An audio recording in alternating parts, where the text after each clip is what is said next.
Let me know when everybody's in. It looks like oh, there you go.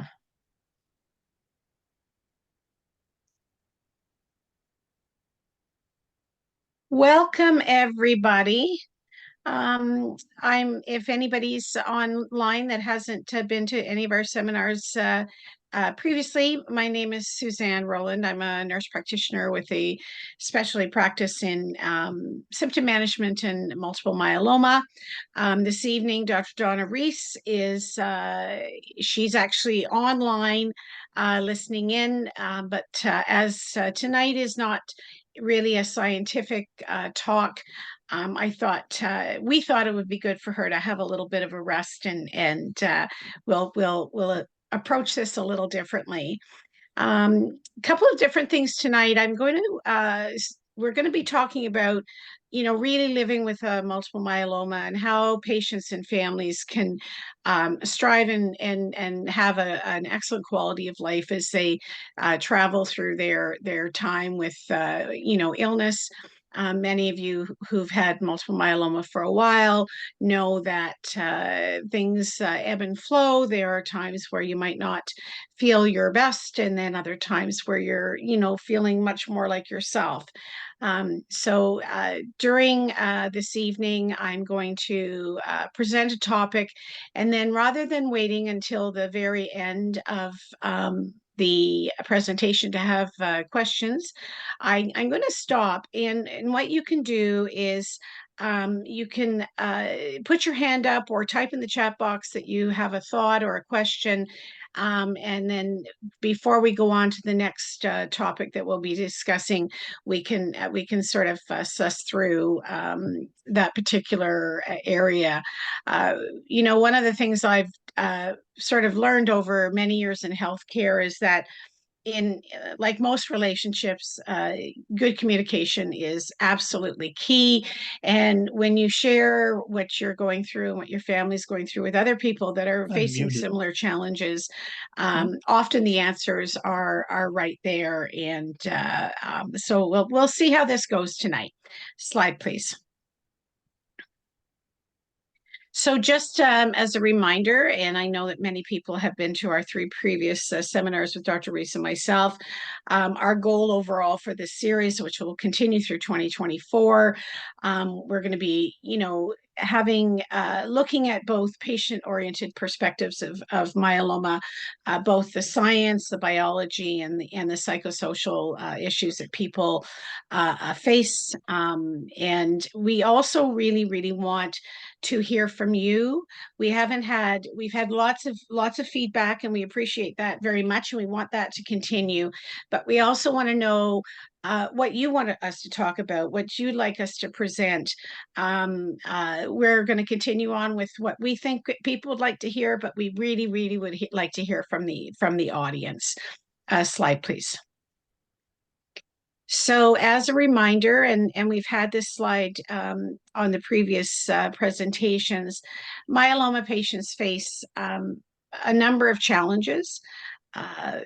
Patients with myeloma or persons with myeloma are certainly more prone to infection. And during, of course, the pandemic, this was even more challenging. But even without a pandemic, anybody with myeloma needs to be very, very careful that they keep themselves safe. Often patients with myeloma will have decreased kidney function.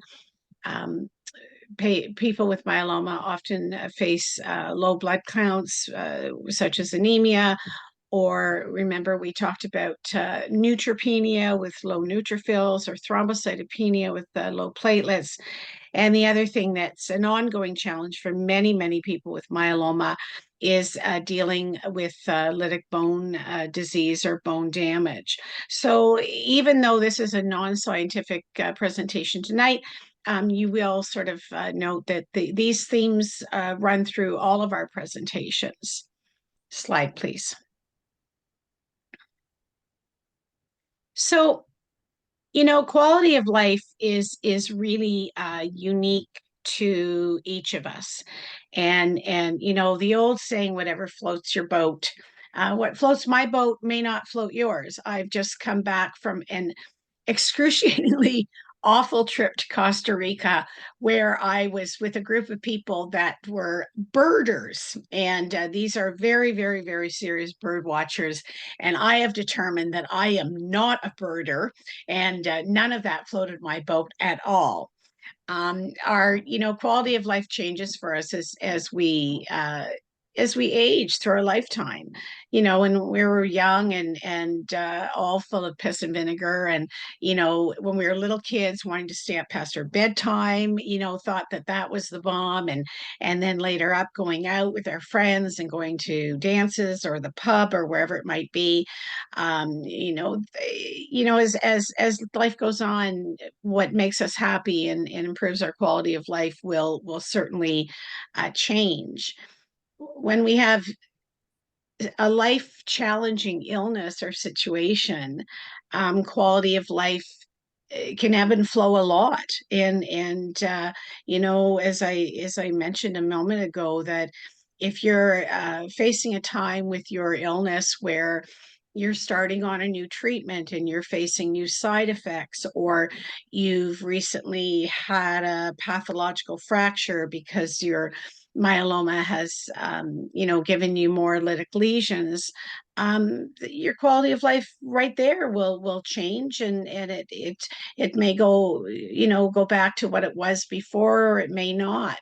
So we're going to look at some sort of standard things about quality of life that everybody faces, but those challenges are certainly there. More challenging. That's very poor English, but as we age and face our our challenges in life. Slide, please.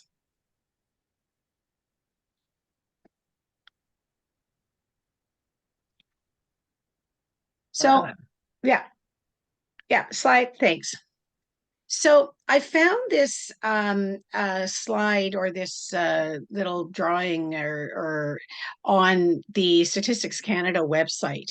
And I found it really, really interesting because my thought about quality of life was all about, again, how it changes as we go through life and we face different challenges. And this is from www.160.statcan.gc.ca. And it was first published on this website in February of 2023. And this is a very sort of broad look at what quality of life for most Canadians might look like. And, it speaks about, wealth and prosperity, being able to pay bills, and health in general. Our culture and identity within a society, and the environment that we find ourselves in, and then safety and security and democracy and justice, etc. But when we're ill or facing challenges, not all of these things are at really the top of our mind at all times. Sometimes we're, as human beings, we're really just sort of struggling to get through a day or get through a week. Slide, please. So interestingly, this was on the exact same website on the same page. And I thought this really spoke more to any person, any Canadian living with life-altering illness or challenges. And it speaks of a sense of belonging. When you've sort of had to change your life quite substantially. Let's say that you played pickleball 3 days a week, or you belong to a card group or whatever it may be, and that those were sort of your people, and you had a sense of belonging. And then all of a sudden, you're having to attend your clinic appointments, or potentially having to go in for IV systemic treatment. You lose those that group around you, and your structure of your life changes quite a lot, and your feeling of self-worth when we're not feeling well, and feeling safe, and the body changing, whether you lose your hair, or you lose weight, or you gain weight, or any of those changes, you have a PICC line, or a portacath, or whatever it may be. So really, quality of life can change significantly. When you think about meaningful daily activities, well, maybe for some people, going for a 10K run every other day is really important to them. But when we're not feeling well, or we're again facing physical limitations, just being able to get up and shower independently may be something that really brings us some satisfaction, because you've had say you've just finished having a transplant, and now you're feeling strong enough to jump in that shower. So again, the point of this is that quality of life changes, and as we go through life for whatever reasons. Slide, please. One of the things before we talk about the World Wide Web and Dr. Google is just in regards to quality of life. It can be quite challenging for those people around us that love us to really understand why someone isn't really up to doing what they used to love to do. And we'll talk about that a little further on in this presentation. And it can be extremely frustrating for both the person with illness and the people who love that person.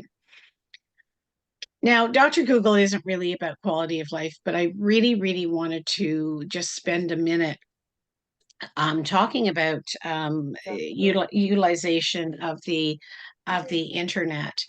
It's hard to believe that so-called Dr. Google is 25 years old, and that was, well, it was on the internet, so it must be true. We Canadians have become much more comfortable using the World Wide Web over time. Our younger people are certainly that, my granddaughter, by the time she was 4, was quite competent and capable of searching things out. A study done in 2022, and you'll note that was really in that just before the first wave of COVID had gone by. Someone's got their mic on. That 69%. Just remember, guys, to mute your mics, please. I'm very easily distracted. 69% of Canadians polled at that time reported that they actually used, and the word words Dr. Google were asked, and they reported that they used Dr. Google to research symptoms, and unfortunately often self-diagnose.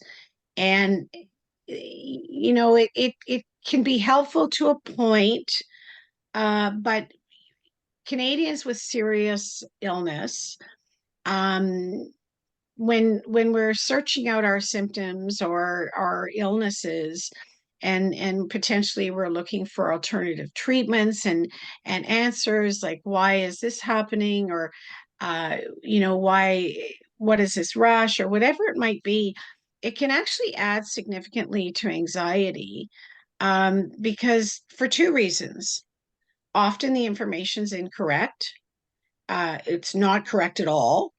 Or it may be correct, but not being a healthcare professional, it can be very difficult and challenging for lay people to interpret that information.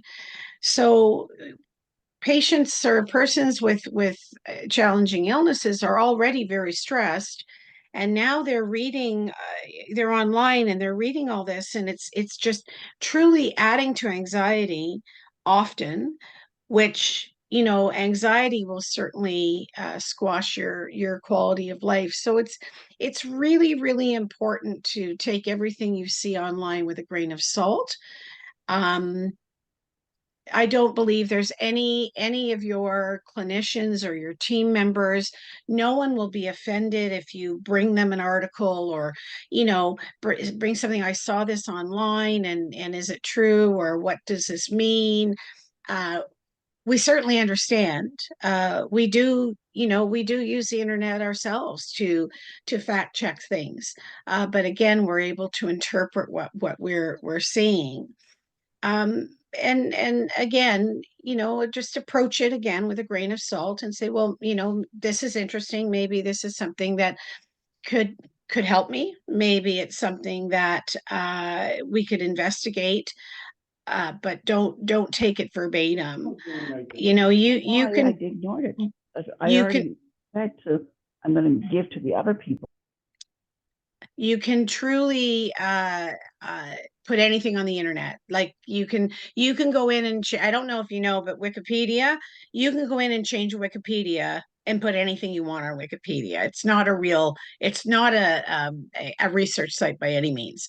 I could go on and put on a somewhere that I'm 27 years old, I'm 5'9", I weigh 122 pounds, and much as that would be lovely, it's absolutely not true. I weigh 124 pounds. So just take everything with a grain of salt, because it can potentially make things much more challenging. Slide, please.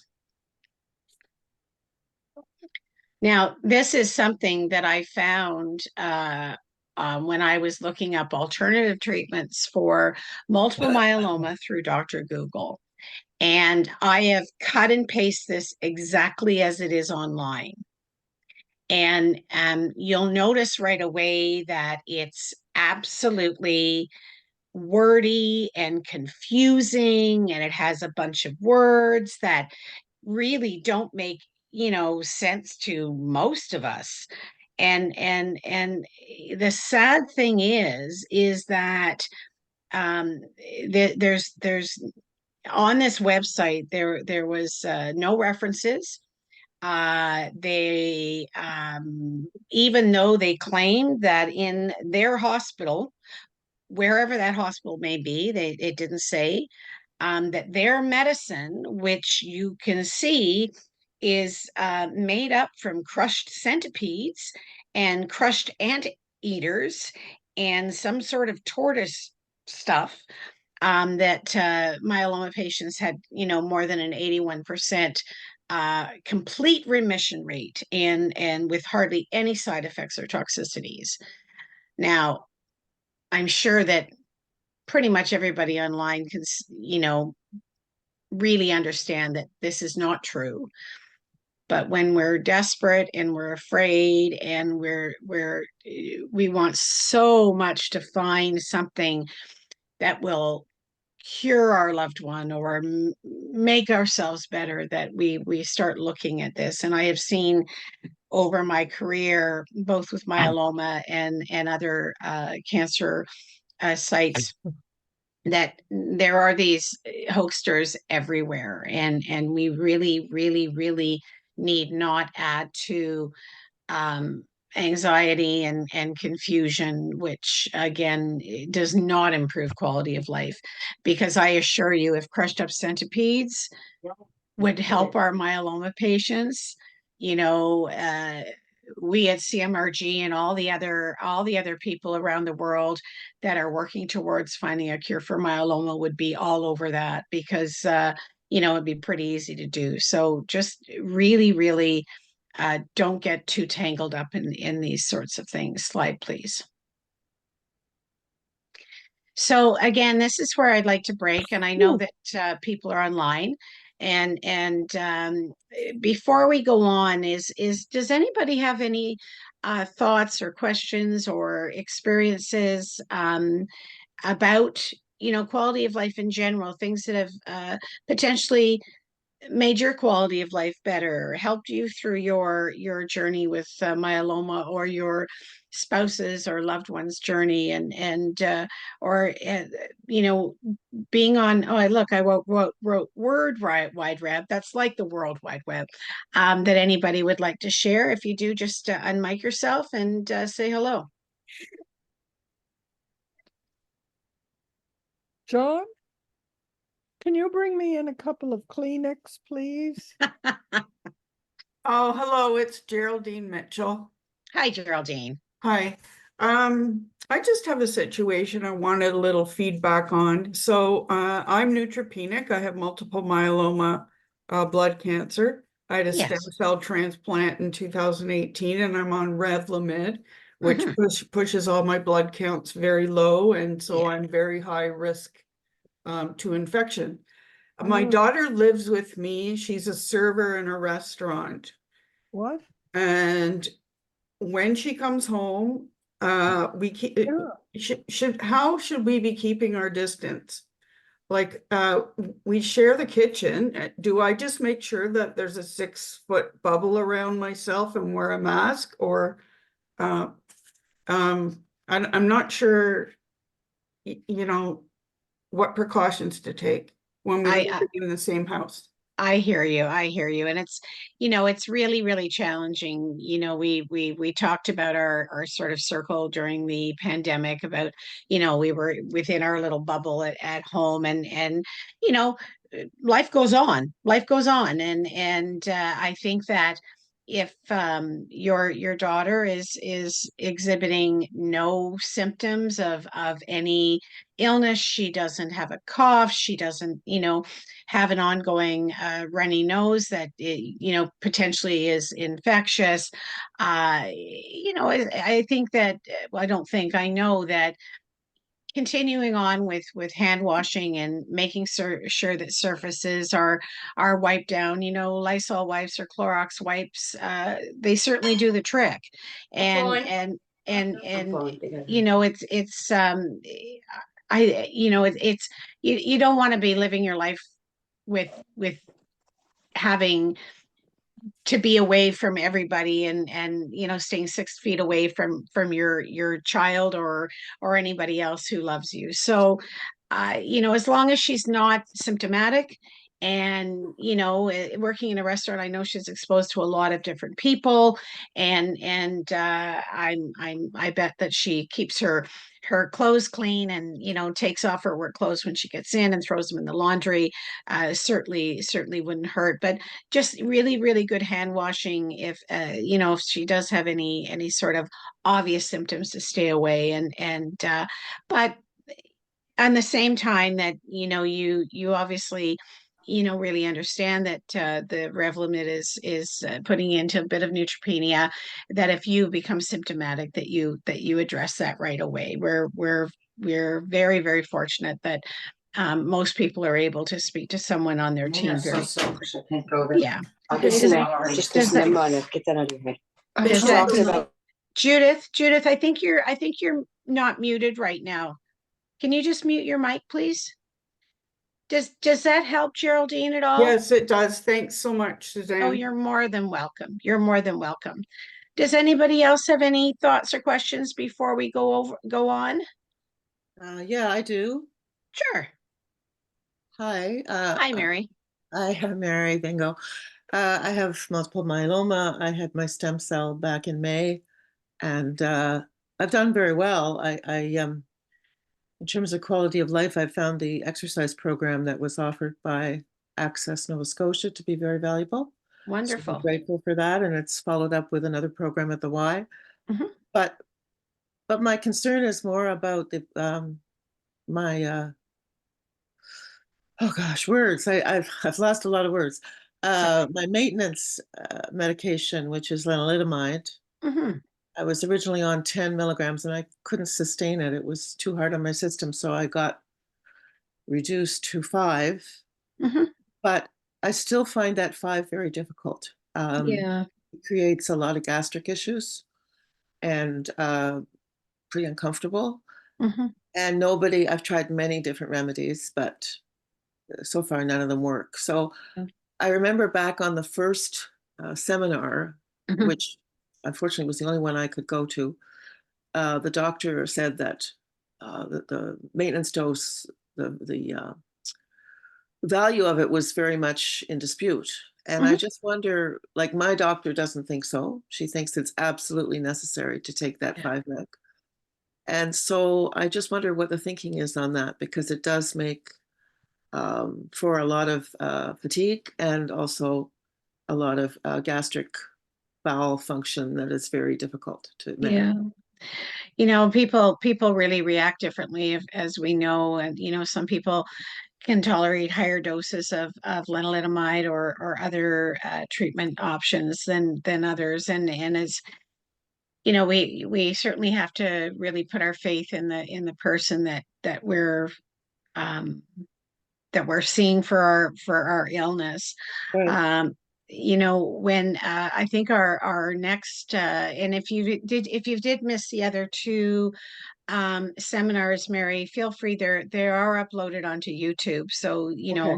if you've got, a spare minute or two and you want to look at those, but it's you Dr. Reese will be back at the end of February, and she's going to be talking about treatments and things that are down the pipe, and I think that my suggestion is that you're in charge.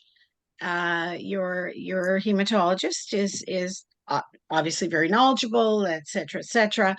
But you may say, listen, I hear you, I understand, but is there any way we can reduce this for one cycle and monitor my disease very well and see if I feel better? But we can certainly, I'll make a note and see what Dr. Reese can speak with you next in February. It'll either be the last Thursday or the second to last Thursday in February. But again, the rest of the other two seminars that you missed are on YouTube. I'm sorry I don't have a better answer for you. I know it can be a real struggle, and it's very distressing when you're hearing sort of two different Mhm. opinions of two different hematologists. So Yeah. yeah. Thank you. Okay. All right. So why don't we go on to the next slide? Thank you, Ingen. We'll move along.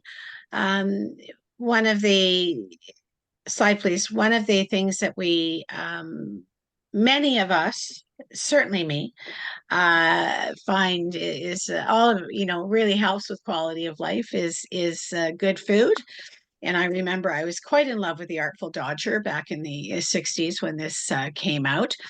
Um, in many of our cultures, in most cultures, food and love goes hand in hand.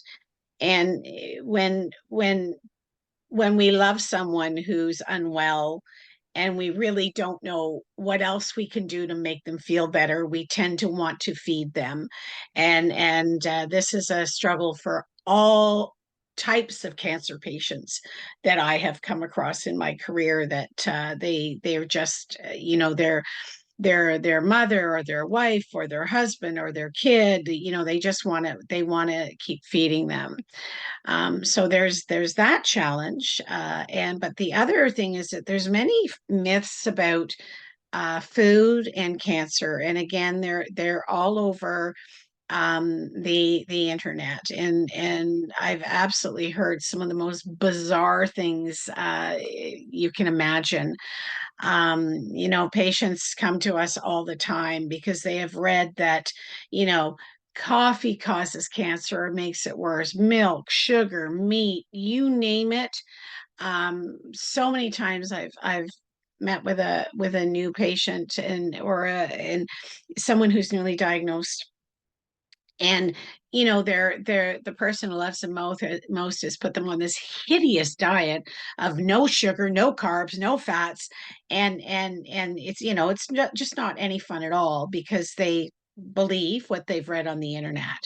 I can assure you, my hand on my granddaughter's head, that nothing you can eat or drink, that includes a little bit of wine or a little bit of beer or a little cocktail, whatever you would like, um, that nothing is going to make your disease worse.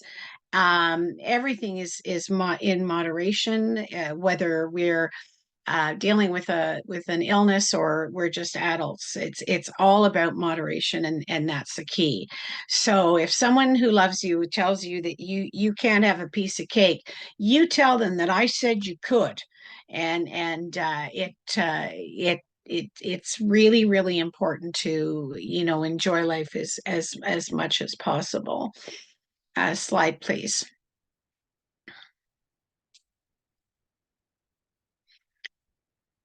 One of the challenges, though, again, for the people who love people who are undergoing treatment, or may not be on treatment at present, but even in remission or on a maintenance dose of a medication like lenalidomide,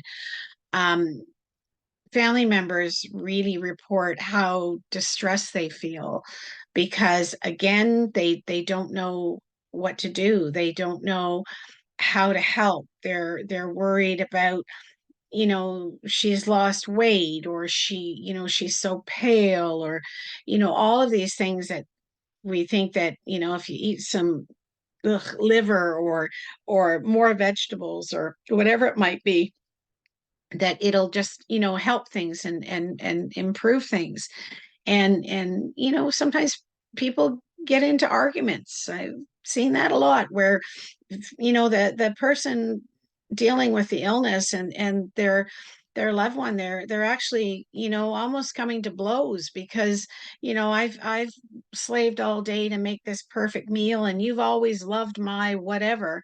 And now the patient is saying, for many, many reasons, they're not interested. Their taste buds have changed. They feel full. They're just not, their appetite is poor. So I always tell people that if food is becoming a challenge, our idea in North American culture to have three squares a day, although that seems to be going by the wayside in many areas, that grazing is often much better. Our wee little toddlers, they love to graze. They just have a handful of this and a glass of that every couple of hours, and that keeps their tummies full and keeps them, nutritionally sound. And I remember a long, long, long time ago, I was still working as a registered nurse, and I was seeing a patient in Hamilton. I can still sort of remember this poor man, and there's a very large Italian community in Hamilton, or there was, and his wife and mother just couldn't understand why he wasn't eating, and he said, can you just explain to them, like, I feel like I've been to 3 wedding receptions, one after another all day long, and now they want me to eat again. I'm just not hungry. And I really, really felt so sad for him and his mother and wife, because they were all struggling so much. So, food can make us feel good, but it can also, really, really make things tough. One thing to remember, though, and I beg of you all, do not go on a diet. Do not go on a weight loss campaign for any reason, unless your clinician, unless your team, for whatever reason, feels that this is appropriate. Don't think, well, now I'm on dexamethasone every week, or I'm having pulse prednisone and I'm gaining weight. Just buy a bigger outfit, because it first of all gives you an excuse to go shopping. Second of all, that weight will come and go. And for Geraldine, who is worried about her neutropenia, if, and I'm going to knock wood here, if any of you get ill because of neutropenia, you don't want to be skinny. You want to have a little bit of extra padding on you to fight that infection, because if you have to go 10 days because you just got knocked down a couple of pegs because you had you picked up a bug somewhere. You don't want to be skinny, let me tell you. So don't go on a diet. Everybody loves you just the way you are. And there's one good thing about steroids is it makes your face really nice and round, and all of a sudden you have no wrinkles at all. So always look on the bright side of life. So don't, please, please, please don't go on a diet. I've heard it so many times that I think I need to go on a diet. I've gained weight or whatever. So slide, please. There's many things that can really affect someone who's undergoing treatment or on maintenance therapy with myeloma. Their appetite or their ability to really, eat large meals. Some of them are treatable. GI sluggishness. Sometimes the gut gets really tired and things aren't just moving along as well as they did, before all of this started. And there is certainly medication that we can use for that. Some of these issues are transient. They'll come and go. Unfortunately, and we use the word chemotherapy quite broadly, but cancer treatment in itself will often change people's taste buds. What they used to love, they just don't love anymore. And often, you say you always loved dill pickles, or you always loved Werther's candy, whatever it might be, and now you just can't stand it. They don't taste the same. And you move on and you find something else that you really like, because those taste buds often will take a very long time, if ever, to go back to what was sort of your baseline. Mucositis, anybody who's gone through transplant or been on treatment for a while, you may have experienced mucositis, where get some really nasty, cold sores times 100 in your mouth and in your upper esophagus and your tongue. Oral care is really important, that you use good oral care is very important, because if you've got sort of a mouth that isn't very clean, that's going to affect your appetite often. Good bowel routines. Those of you that need to be on opioid medication for chronic pain, and that's not all of you. And that might be some of you for a little while, or it might be some of you for the remainder of your life if you've got really extensive lytic lesions and bony disease. If you're on or you needing to use any narcotics or opioids, you really should speak to your team, your physician, your nurse practitioner, or your registered nurse, about getting on a good bowel routine to keep things moving along. So those are a couple of things to think about to help with appetite. Again, small portions, grazing. Sometimes I suggest to family members, don't put a huge plate of food down in front of your loved one who's, been in clinic all day, or, had treatment 2 days before. They're not feeling, sometimes just having a side plate with a little bit of food can be helpful. Slide, please. There are some foods that you absolutely must avoid. We spoke about myeloma patients having a weakened immune system, and that's not only, it doesn't matter if you're not neutropenic anymore, you still are not, you are still somewhat immunocompromised. So we want to avoid anything that could potentially have dangerous bacteria. And they're not a lot of them, but we want to stay away from sprouts. All these raw alfalfa and bean sprouts, also known as mung beans. These are not cooked. They're not clean. You can go to the fanciest whole food place. They're not clean, and you don't cook them, so you can't cook away any bacteria. Eggs, if you're having eggs, and eggs are a great source of protein. But they really need to be cooked through. You know, if I had some salmonella introduced to me, I would likely be just fine, but someone who is immunocompromised may get very, very sick. Sushi, unfortunately, is and sashimi is out of the question with raw fish. Meat needs to be cooked very well, um, especially ground beef or any ground meat at all. It's really okay to have a steak that is medium because there's no bacteria. It hasn't all been mushed up to go into hamburger. And unpeeled fruit and vegetables, especially when you're neutropenic, make sure it's really best to wash your fruit and vegetables very, very well. Peel things when you can. I watched a documentary recently on romaine lettuce, and I don't think I'll ever eat it again, especially if it comes from the States, the way that it's planted and harvested, not good at all. So if you're getting romaine, make sure you get it from, hello kitty cat, Mary's cat. Mine just threw up on my foot, so I'm ignoring her. The If you do get romaine lettuce, try and make sure it's from Canada and not from Mexico or the States.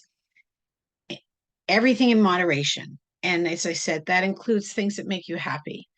You know, if cookies make you happy, if a glass of wine makes you happy, if you know, a popsicle makes you happy, none of these things will hurt you. It won't make your cancer worse. It won't feed your cancer. I don't know who came up with that nonsense. Everything in moderation. You want to enjoy life. As far as dining out and going to restaurants, this is not the time in your life to be eating street meat, as is affectionately known. The hot dog stand on the side of University Avenue or somewhere else is not a good idea. You want to go to places that you're familiar with, that are clean. You know, they often have their little sticker that they've been seen by public health, and everything's a-okay. But you don't want to just go into a dive. And no offense to dives, I love a good dive, but for you guys, you know, we want to keep you well. Slide, please. And lastly, we'll just quickly talk about supplements to avoid, and then we'll stop for questions and thoughts. Your pharmacist and your wherever you're having treatment, they really are excellent resources. Much, much better informed than I will ever be about natural supplements, and that includes crushed up centipedes. But there are some things that we absolutely know that myeloma patients should not be using. And interesting, the two I have listed here are both in regards to bortezomib. Vitamin C has been shown to reduce the effectiveness of bortezomib or Velcade. And in all honesty, the studies on vitamin C in general really just show that it just makes your urine sort of more expensive than it was before you took the vitamin C. You're you know, paying arm and a leg through, you know, at Shoppers Drug Mart or wherever for these vitamin C tablets, and you're just really peeing it out. You can't have grapefruit or grapefruit juice, but you can certainly have some orange juice, which is high in vitamin C, as are green leafy vegetables. The other thing is some flavonoids, and then present in a green tea. The green tea, the leaves and the flavonoids in green tea, which also has vitamin C, can neutralize bortezomib by the interaction of the two chemicals. And I actually had to look up flavonoids. I'm not a nutritionist, and certainly not a pharmacist. And it's really interesting that flavonoids are phytochemical compounds present in plants and fruits and vegetables and leaves, with potential applications in medicinal chemistry. So that's why these things are quite challenging and complicated. I highly recommend, if you have a you know, a really good pharmacy team working with the myeloma team wherever you're having treatment to, you know, include them in your circle of care and ask them questions. I know at, you know, the last place I worked before I sort of retired was Princess Margaret, and I don't think there was, at least every other day I was contacting pharmacy to ask questions about things like this because I didn't know, and I don't trust Dr. Google. An example of one of these so-called natural supplements, and if you go on Dr. Google and look up SEAC, it's reputed all over the internet as being this incredible stuff that helps with all sorts of things, including you know, boosting your immune system. And this was not a myeloma patient, but regardless, a patient was admitted for an allogeneic stem cell transplant in a different on a different team, and when this patient was admitted, it was noted that their liver function tests were very, very high, critically so. Patients admitted and worked up, and they're trying to figure out like what's going on. And over time, LFTs or liver function tests started to return to normal. And upon investigation and chatting with this younger patient's mom, she had been making SEAC for her son, who was ill with cancer. And Dr. Google thought it would be a good idea. A transplant had to be put on hold, goes home, LFTs go through the roof again. And mom once again is making SEAC tea. Now this patient was on medication called cyclosporin. It was never determined if it was a combination or an interaction between cyclosporin and the SEAC. But you know, if this had continued, this potentially could have ended this young man's life because, you know, through the love of his mom and the World Wide Web, she really felt that this was something good she was doing for her child. So again, I mentioned that communication is absolutely key, and you know, ask questions. What do you think? I saw this on the internet. And you know, if your hematologist or your doctor or your nurse practitioner doesn't know, certainly speak with someone in pharmacy. Slide, please.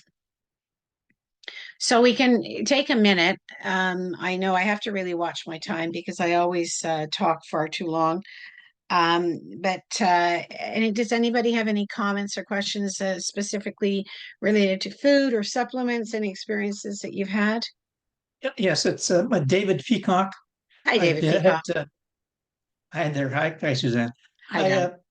I've had MM for 5 years. I've been on daratumumab and lenalidomide and Dex for 2 years, and it seems to be working fine. Cancer's quiet. My oncologist is happy. So if he's happy, I'm happy. I'm happy too. Well, that's good. But I'm tired all the time, so it goes. I know. I just want to mention that I got a YouTube video of Tai Chi, which is suitable for what I'm doing. And it's great for flexibility and for breathing. And of course, lungs are always an issue. And I'm walking 5,000 steps a day. So I think that helps too. So I think those kind of things give me some routine. And the Tai Chi is great. So I just want to mention that. Oh, that's great. And we're going to go on and we're going to talk a little bit about exercise you know, I'm glad that I know that you're still feeling fatigued but you're walking more steps than I am in an average day. So good for you. Put me to shame.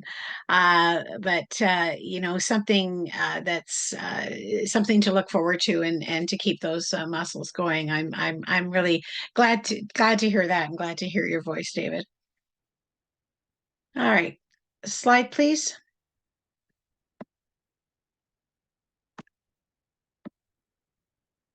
So exercise, just like anything else, diet or, you know, everything in moderation.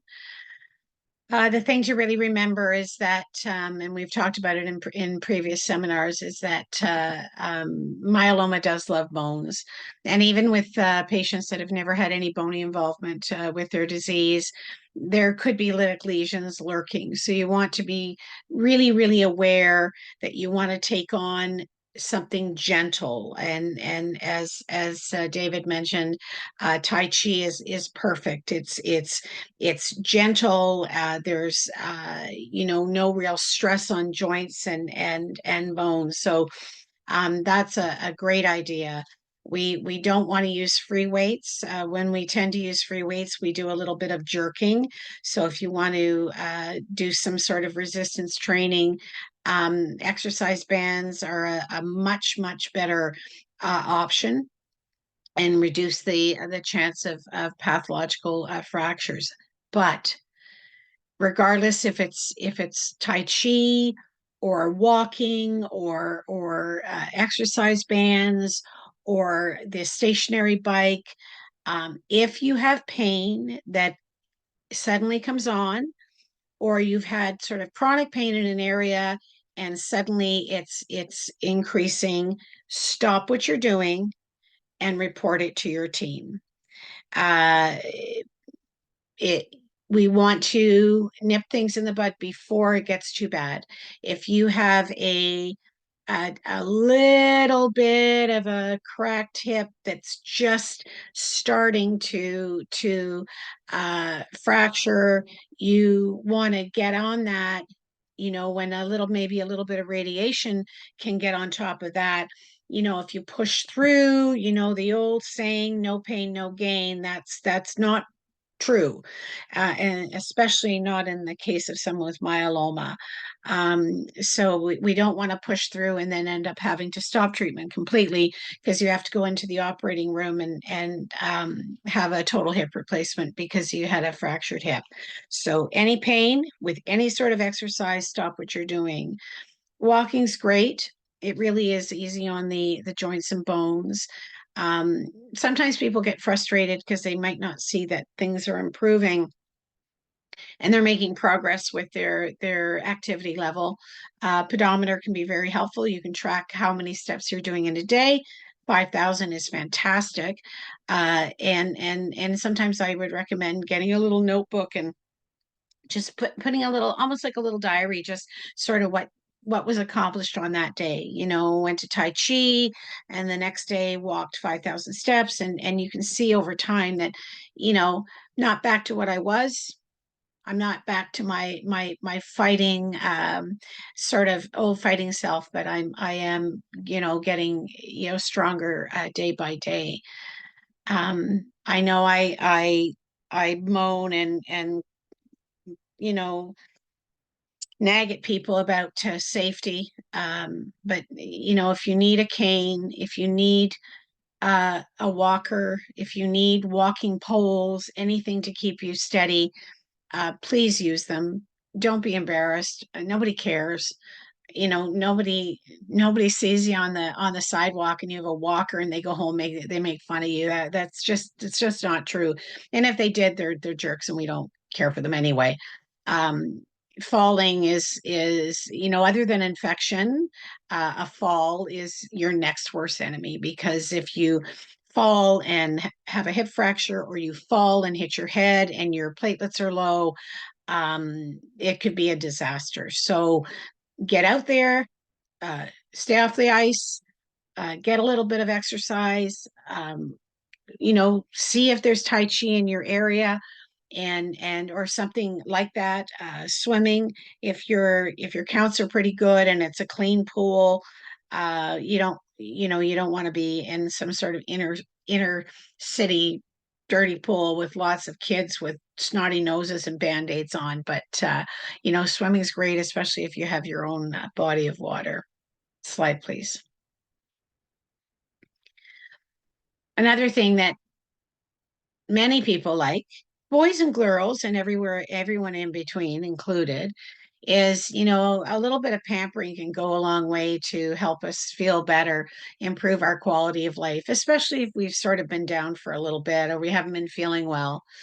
um Unfortunately, most of these things have the potential for breaking skin and your skin is your barrier to infection.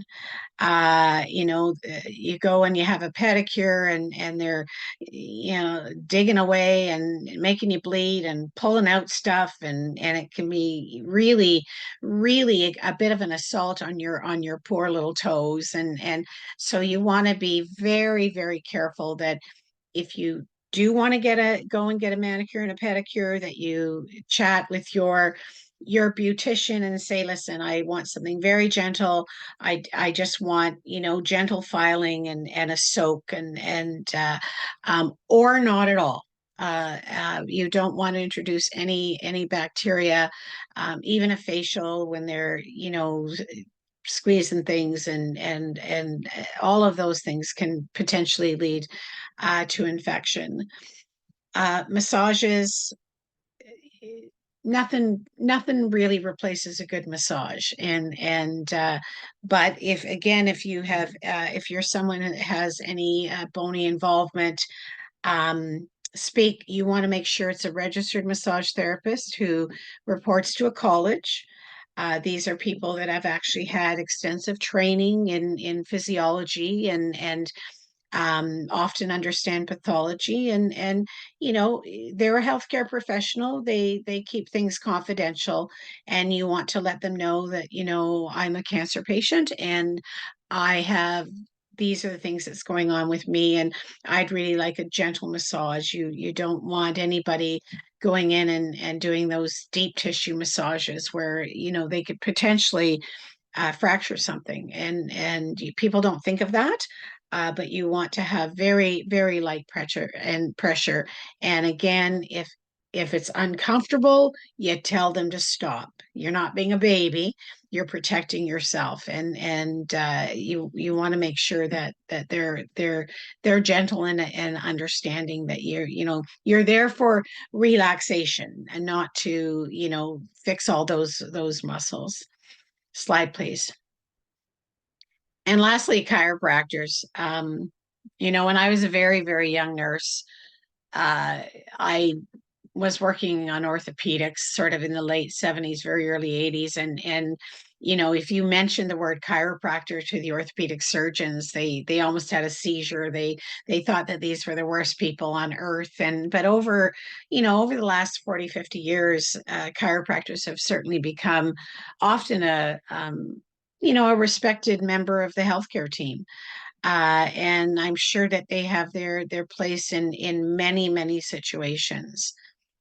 But in most cases, for patients with myeloma or persons with myeloma, chiropractic is really not a good idea at all.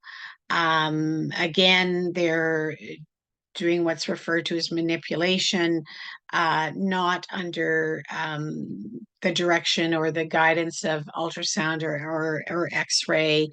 And when they're doing this manipulation, especially anywhere on the back, your spine, you may have, compression fractures in your spine that you're not aware of yet, or elsewhere in your body, and it could cause a great deal of harm. Patients with chronic back pain with myeloma, I understand they do get desperate, and they're looking for a solution. Often they don't want to be on medication for their pain, and so they're really grasping at straws. But a chiropractor for back pain that is as a result of multiple myeloma, this is an absolute no-no. An absolute no-no. Do not go and have your spine manipulated by a chiropractor once you know you have myeloma. I mean, if that's something you're really interested in, speak to your team.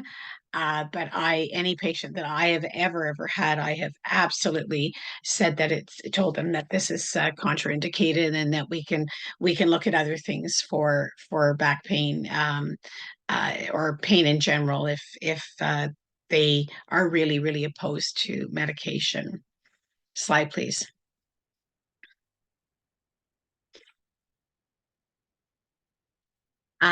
So now David has shared his experience with walking and his stepping and Tai Chi, making you feel stronger. Has anybody else online? I've got to check the time because, as I said, I'm always over. Yeah, 6 o'clock. Has anybody else had any experiences as far as strengthening exercises or activities that they've done that have really helped improve quality of life since their diagnosis with multiple myeloma? Yes, Mary. Yeah, well, in the exercise program that I started about 4 months after stem cell, uh, it it was supposed to be, focused on the individual, so what the individual could do and not do. And I was Mhm. told never to flex, but extension was good. And I have a number of fractures in my back, kyphosis. But it did involve weights, Yeah. and I've done weights ever since. Mhm. And the ruling that they gave me was simply that if anything hurts, don't do it. But Mhm. I am lifting weights, Yeah. both free weights and machines. And now I'm hearing that we should never lift weights. I'm a little Well, bit well, confused because I've been fair, doing it for a long time now. fair enough. And I should really clarify, when you are working with a team, first of all, your specific clinical picture, they understand what your clinical picture is. And this is something that was supervised and set up specifically for you. What I have found is that, especially in younger patients, and I'm not picking on the boys by any means, but as young men especially, they start losing muscle mass because they've been unwell. And gosh darn it, they're going back into that gym and they're going to start lifting and doing all this stuff, and it's not under any supervision and it's not carefully planned out. So I thank you for helping me clarify that.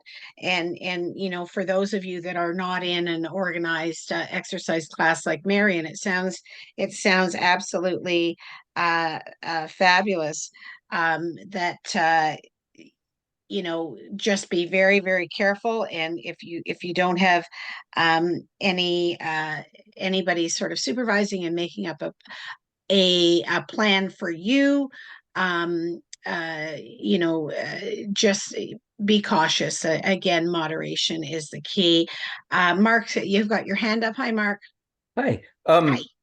When I got out of my stem cell transplant 2 years ago, I was lucky in that I was diagnosed fairly early, and my bony involvement seemed to be curtailed by my induction chemotherapy. I Wonderful. responded really well to that.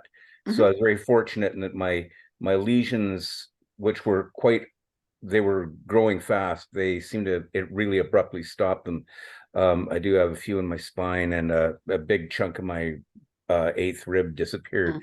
But my long bones seem okay. So anyways, I was able to do a lot of snowshoeing, and because of I'm in Vancouver, Mount Seymour has a great alpine trail called Dog Mountain Trail, which was well packed. And so very quickly, we were able to discard the snowshoes for just crampons because the trail was so well packed. Uh-huh. I found that wonderful. There was just enough give in the snow that it I could just thrive in that circumstance. There wasn't the shock loading of on my knees or anything like that. And yet the crampons gave a really steady, good foot grip until bicycle season started up, and then I Uh-huh. was able to start riding again. Now my stem cell transplant wasn't entirely successful. My free light chains came back up basically last summer. So I'm on ISA KD immunotherapy now. Yep. Exhausted all the time. I feel like I'm about like week 8 after the stem cell transplant, actually. Yeah. And it's atmospheric rivers right now, so the snow is crap. We're not getting up there very much.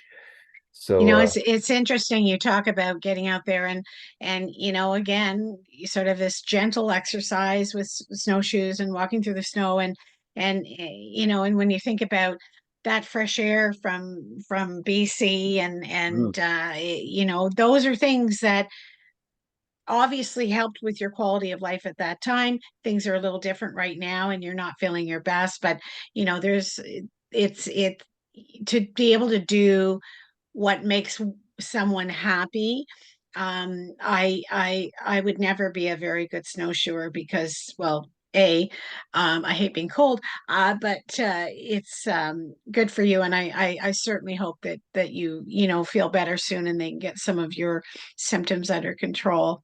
Thanks for sharing that. I'm gonna move on. We've got a number of hands up right now, and I've got to watch the time now.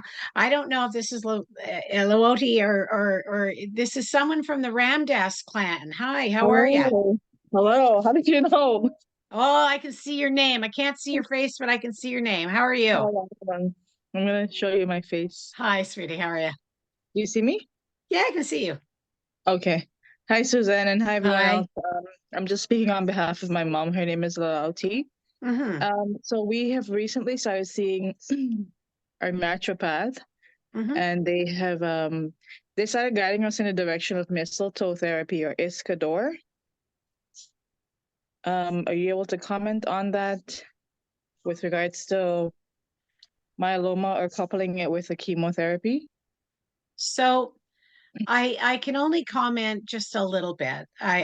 My first thing is that um I think that there is certainly a time and place where we can sort of combine Western medicine with other modalities.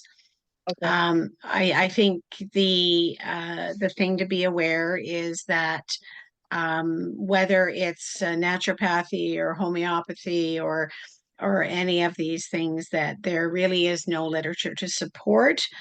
But I think the thing, if it makes mom and the rest of the family you know, feel more in control and feel better. And if somehow some of these things are helping with symptoms, as long as you know, certainly make sure that um, your team at Princess Margaret is aware of those things.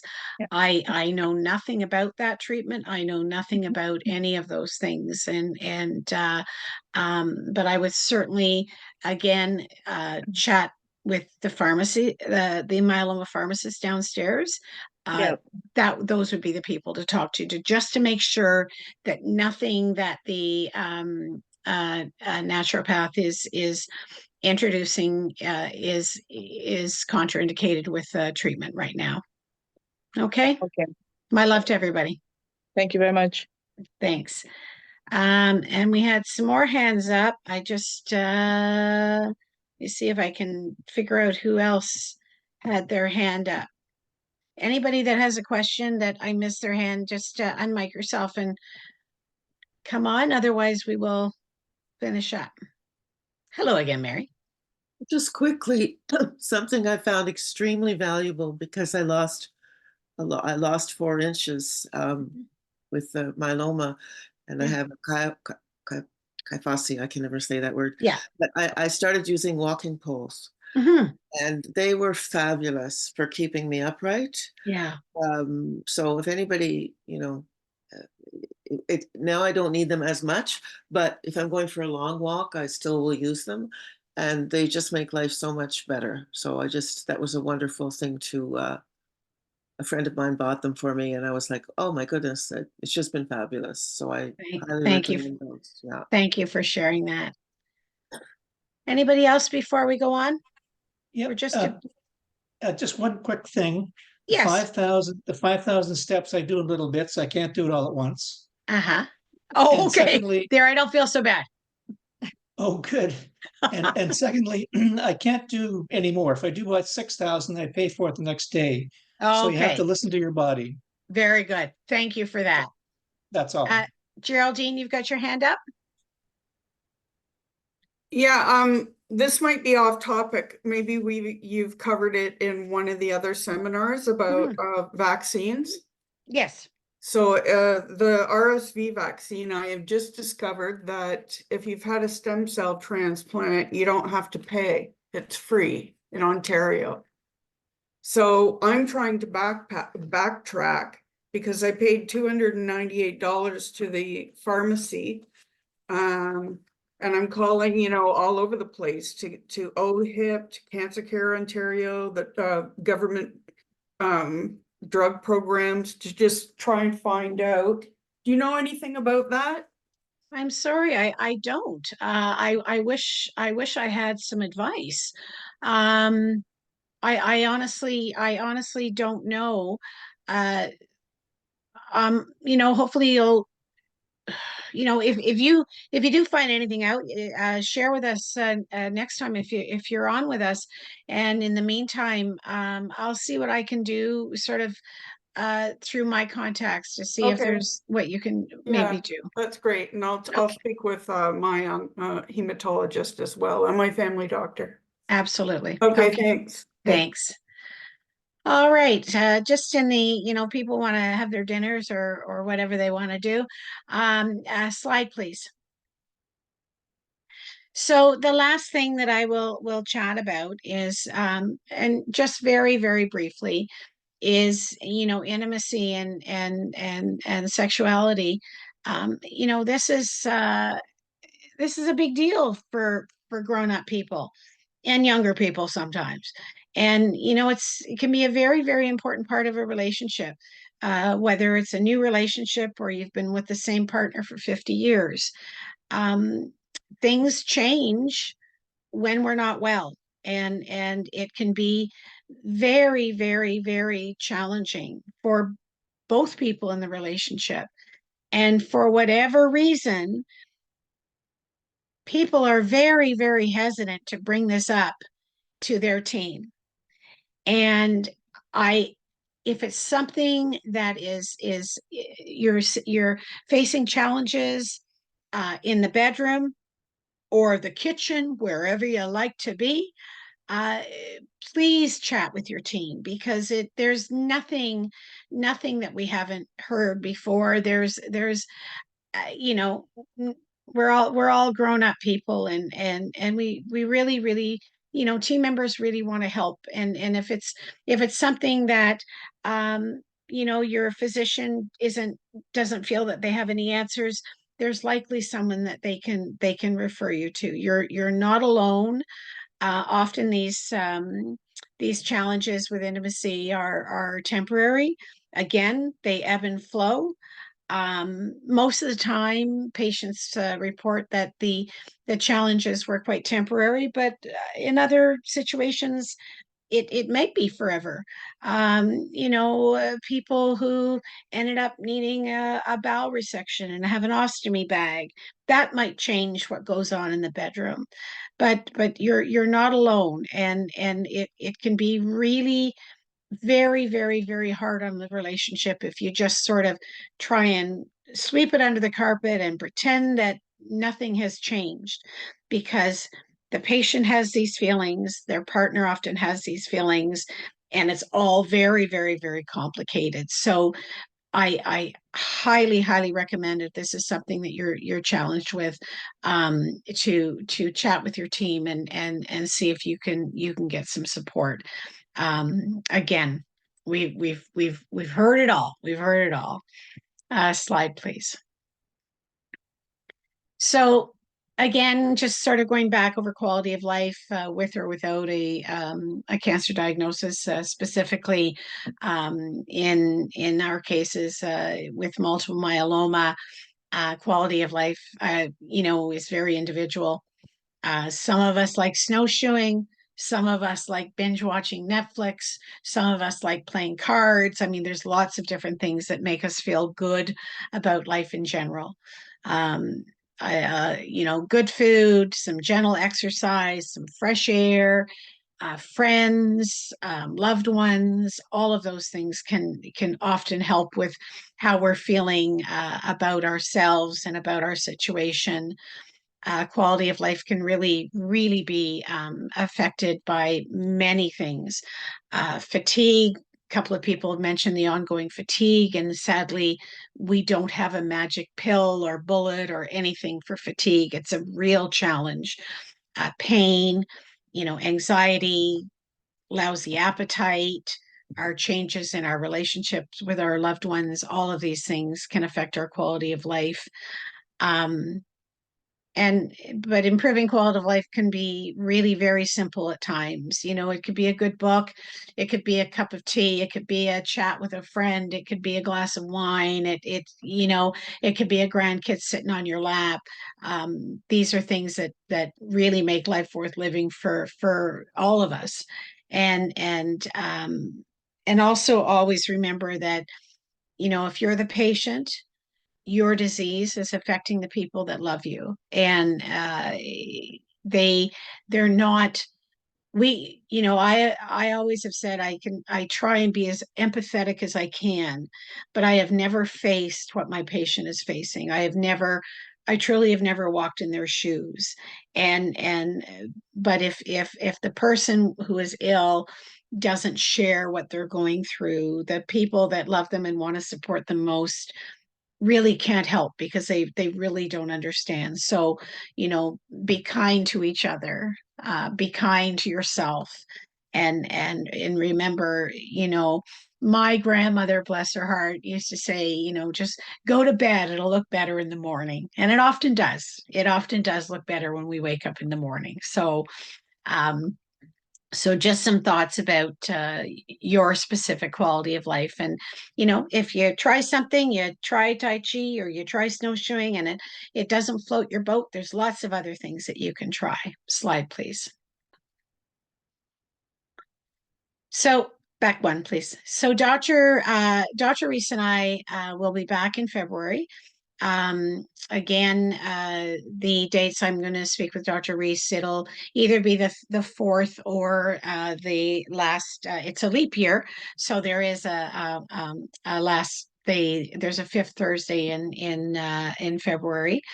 Our next topic is going to be much more scientific, talking about different treatment options, what the classes of drugs are that patients receive during myeloma treatment, standard of care, etc. Again, I really, really, really hope and ask you to let us know what you would like to hear about. Nothing's off the table. Anything you want to hear about. If it's something such as naturopathy or homeopathy, we might be able to get someone in to speak with you, or a pharmacy colleague, etc. I do see a hand up. L. James, do you have a question or a thought or a share? Yes, I'd like to share one aspect that I know you didn't cover tonight, and I know it doesn't necessarily affect a large number of people in this group, but I would like to bring it out because it does affect negatively the quality of life of women that are considered females of childbearing potential when they have to take lenalidomide. Yes. There's, it's almost hidden until it's put in front of you about the controlled distribution program. The program is, bureaucratically affects women and men's quality of life. I would appreciate there being more pushback from the medical profession to Health Canada and the drug maker providers, that the controlled distribution criteria needs to be revamped. I know there's been a study, and I know that there's maybe some looking into this, but I feel that the medical profession could probably be pushing back more. They talk to the drug makers. I've started looking at other controlled distribution programs for other drugs that cause birth defects, and have noticed that there's discrepancies or differences between what one program allows and considers effective birth control versus what other programs consider effective birth control. Noticed that other programs don't require surveys at all. Well, so I'm noticing that there's not conformity necessarily between these programs. And yet they're all supposed to be stopping, birth defects, and miscarriages. The other thing, your one slide there talked about, sorry, the one with the circle, I'm trying to think, talking about the quality of life. Yep. There was one particular thing there that I was like, yes, those, that program interferes with some of that. And sorry, I don't know if you can flip back to that one. I would name the specific one area. And can you go back? Someone else is controlling the slides. Yeah. And there we go. That one. The feeling of self-worth. Yeah. As a woman who's been deemed a woman of childbearing potential, even though you're supposed to be infertile after a stem cell transplant, and there's no way to move. These programs don't have any kind of way to move from one category to another. The women who are in this situation will know what I'm talking about. That feeling of self-worth is stolen from you because you feel like every month you're treated like an idiot when you have to fill out the survey. That's a big, I know that, like other issues maybe are of bigger importance to people. Dealing with pain every day, obviously, is a bigger issue than something like this, but it still plays into, and as you say, everybody's quality of life is different, and what's an issue for them is different. But I just noticed, this was not part of the slideshow today, and I would like to bring it up. I think it needs to be talked about more because I feel it's a bit hidden. I knew I was going to be put on lanolidamide maintenance therapy, but I had no idea that it was, on a controlled distribution program. And, your last slide there about sexuality and intimacy, obviously that program, has an effect on your sexuality and intimacy as well, sort of thing. A private company sort of in bed with you. Yeah, I'm so sad that you've, have had to go through this, and I certainly know what you're talking about, and not that I have experienced it, but certainly, having to go through the pregnancy test and the survey, et cetera, and I think that I appreciate you bringing it up, and I can certainly,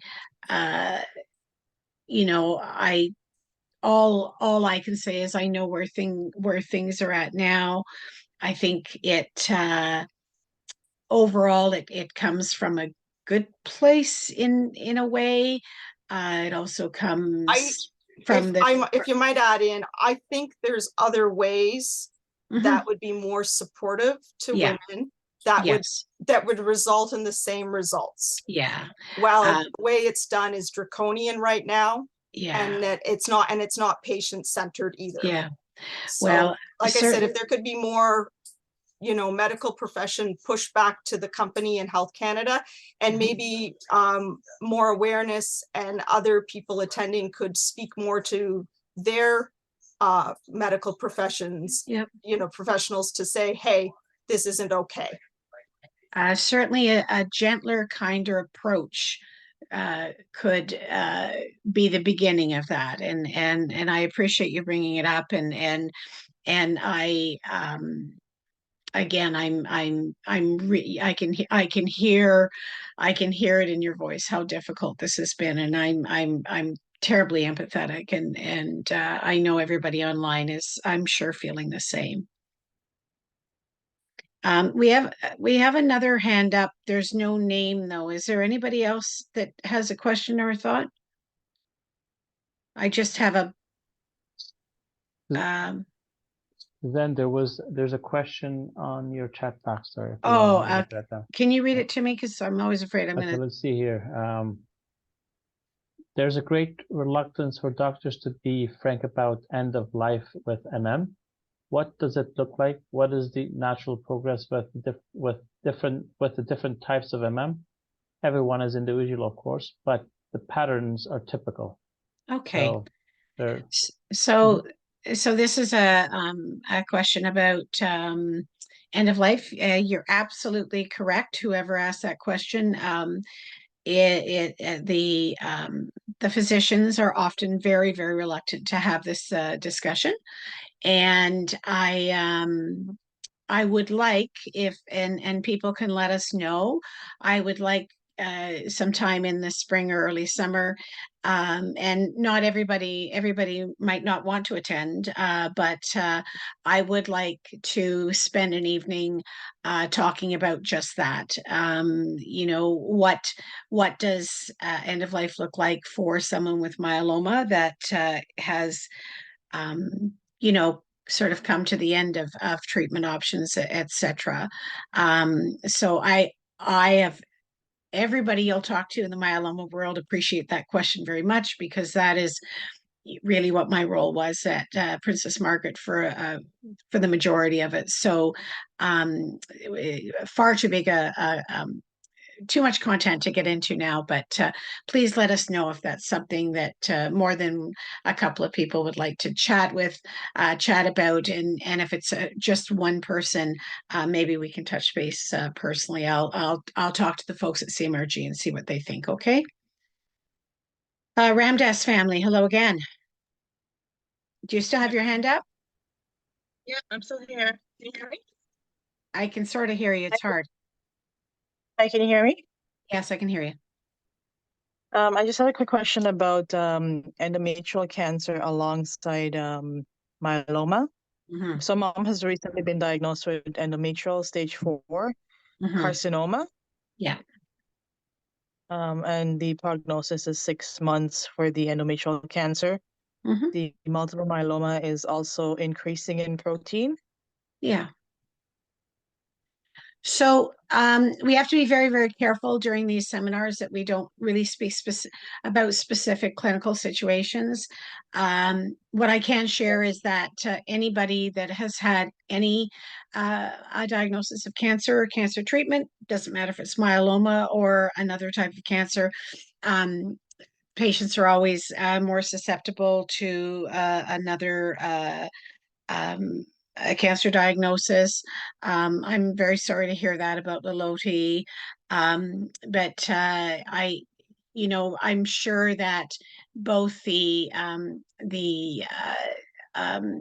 gynae cancer team and your myeloma team will work together to really determine, where sort of what they should be concentrating on as far as treatment goes.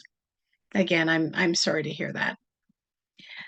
Being that it's now 6:30, and I know that, and I'm actually really, really pleased that people have had so many questions. We do have someone, I can see them. They have a Raptors basketball shirt on. That's unfortunately going to have to be our last question of the evening. Go ahead. Hi, I'm Gary Cross. Hi, Gary. I'm a myeloma patient. I started chemo, I should say, in 2018.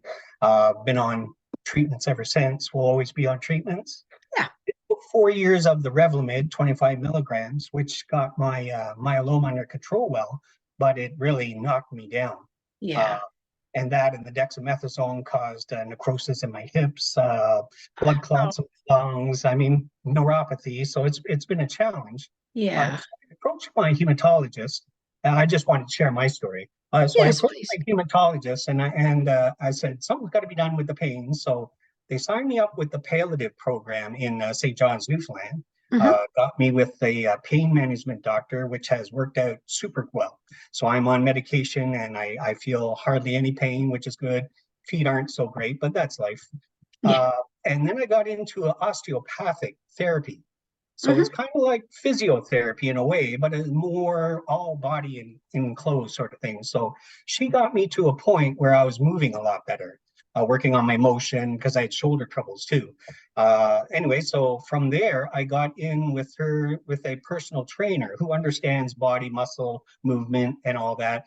And I've been working with him since I think last May, slowly doing exercises. And I got to say, wow, I feel so much better now. It's made a big difference. I still suffer from fatigue. I'll go to an hour's gym with him, and I usually come home, have a cup of tea, and I go to bed for 3 hours. But you got to keep up on your sleep. That's so important to me. Yes, And absolutely. drink your water. I mean, you know, you're only hurting yourself if you don't, sir. But that's something that's really helped with me. Working with my doctors, getting in that palliative program was awesome. Well, I think. I'm glad to hear that. People are often quite worried when they hear the word palliative. Yes. You know, it's not, you know, it has many, they can be very, very, very helpful.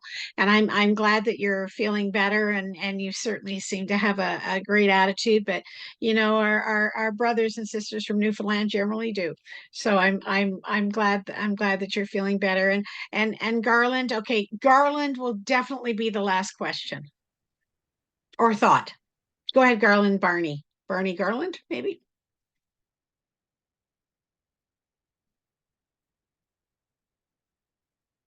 Maybe not. Okay. So as it is now past 6:30, and I appreciate you all so much. Oh, I was muted. Oh, hello, are you there? Oh, yes, I am. I didn't unmute. That's okay. You almost Okay. swore there. I heard that. No, I go ahead. know my wife, Dr. Barbara O'Neill has mentioned online there that calcium, taking calcium, I got to take calcium for my myeloma, but she says that taking one little tablet of sea salt underneath your tongue, it's got like 128 different ingredients versus calcium to help your bones. Is there any truth to that?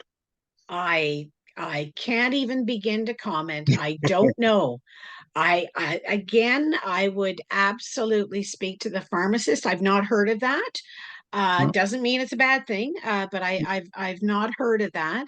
You know, all of these things. I was going to say should be taken with a grain of salt. That's sort of a pun. There you go.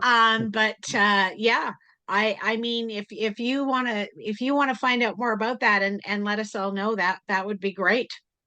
Okay, will do. I'll track it. Thank you. Thanks. All right, Great folks. Bye-bye. Bye for now. So again, Dr. Reese and I will be back online in about 4 weeks' time. We want to encourage you that you can go to the CMRG website, which then if you've missed any of the previous seminars, or you want to review anything that we've chatted about, please do so. Don't forget, we want to hear from you. We're only doing this because of all of you. We want to help in any way we can, whether that's supporting you or learning new things together, et cetera, et cetera. So again, I truly, truly appreciate you being here. I want to thank the team at the Canadian Myeloma Research Group for having me as an ongoing person working with Dr. Reese and on some education for both our patients, our caregivers, and our clinical teams. And look after yourselves. Lots of fresh air, lots of water. Make sure you're careful when you're walking, especially during winter. And we will be seeing you again soon. Thank you so much, Suzanne. Really appreciate this. You're certainly more than welcome. Bye, all. Take Thank care. you. Bye-bye. Bye-bye. Now.